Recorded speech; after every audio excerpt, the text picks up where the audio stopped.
canali non mi piacciono le mie Abbiamo sentito, cari amici, fino adesso questo episodio della prima salita che si riferisce ai pionieri, cioè a un'epoca che è molto lontana forse dalla nostra sensibilità, dalla nostra cultura. Quello che viene dopo appartiene al periodo, diciamo, dell'alpinismo cosiddetto di grande competizione, il momento in cui non si cerca più la cima, si cercano le pareti, si cercano le cose più belle in montagna.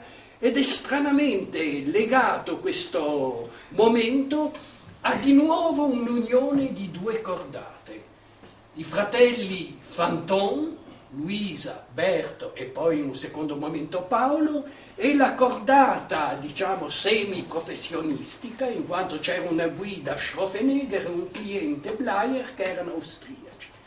Tentano a due riprese di trovare un'altra via al campanile, una via più bella, più diretta, quella degli Strapion-Binoard.